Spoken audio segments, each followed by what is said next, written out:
Turkey's interior minister said today that over 80,000 buildings in his nation were either destroyed or have become uninhabitable after last week's quake. The situation across the border in Syria is dire for the millions left homeless, so many of whom already suffered greatly through nearly 12 years of war. Supplying shelter and aid is a prime focus there now.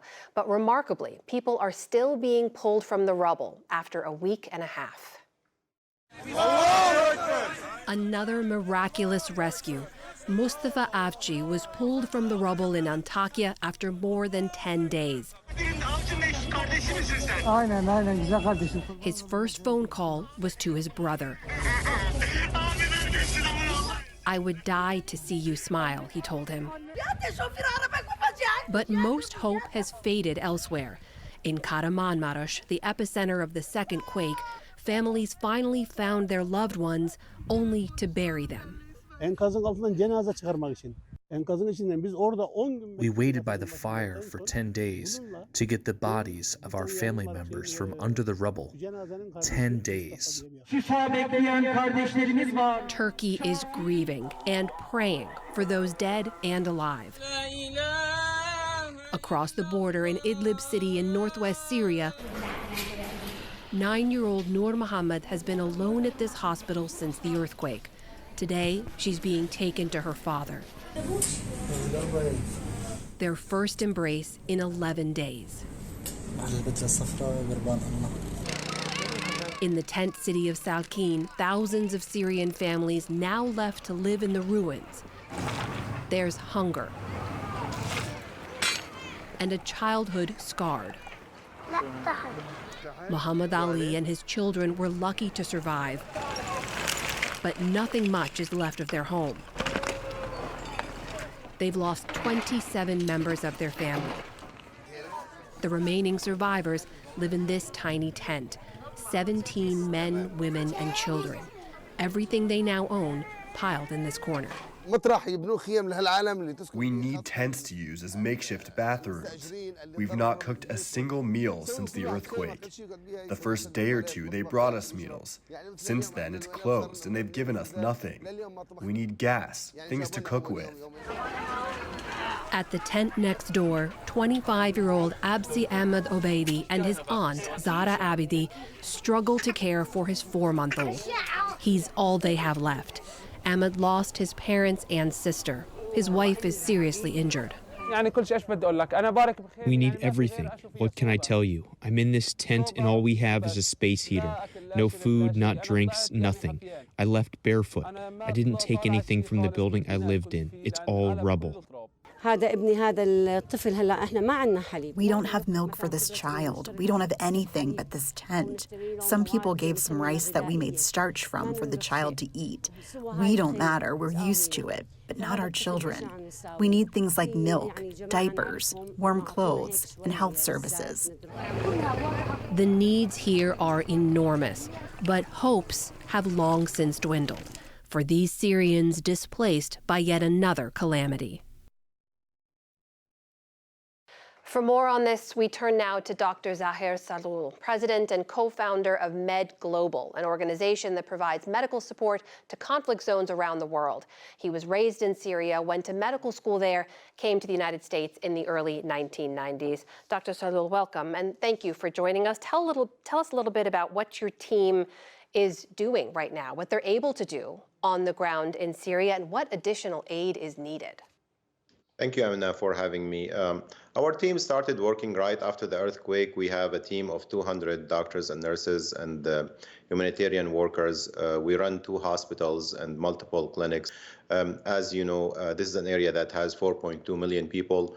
Half of them are displaced from other parts of Syria. So our surgeons have been doing surgeries nonstop, more than 700 procedures between major operations and smaller operations. We also mobilized a mobile clinic to provide healthcare services to the victims of the earthquake that now lost their homes, and they are in temporary shelters. So they're providing nutritional support for the children and the pregnant women, medications for patients with chronic diseases, psychosocial support for everyone, because everyone is traumatized, including our medical team. As you just described, as we just saw in the report, the need is so great. It is so enormous. We know now there are 3 border crossings that are open to aid after President Bashar al-Assad relented days after the earthquake. Is the aid that's coming in is it enough, and is it going where it needs to go? Was too little and too late. It took more than 8 days for the aid to start flowing, and this is in a major disaster, an area that was hit by multiple disasters in the past. As everyone knows, this is an area that was the place of war for the past 12 years. There is COVID pandemic for the past 3 years or so. There's a cholera outbreak. The weather is freezing cold. Half of the population are displaced, and now you have this major earthquake. The area was not ready for this. The last major earthquake that hit Syria was more than 200 years ago. And the flow started trickling 8 days after the earthquake, because the border crossing were closed because the damage that happened to the road, and also because of the blockage from the Assad regime to the border crossing. But since it opened, now we have more than 140 UN trucks that went through. It is not enough, and people are feeling deserted by the international community after the earthquake. Now that the aid has started to flow, there are some concerns that President Assad is exploiting this tragedy, that he's using it as an opportunity to sort of normalize himself and emerge from isolation back onto the global stage. Do you share that concern? Clearly the population in that area feels that way. This is an area that was bombed by the Assad regime frequently. There is a history here of the Assad regime weaponizing humanitarian aid.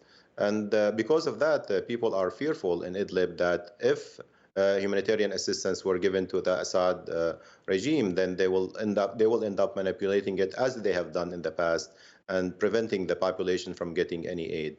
Right now, the aid is flowing through the 3 border crossings, Al-Ra'i and Bab al-Hawa and Bab al-Salama, and this should continue and should be sustained, so that way people have access to life-sustaining food, medicine, and shelter.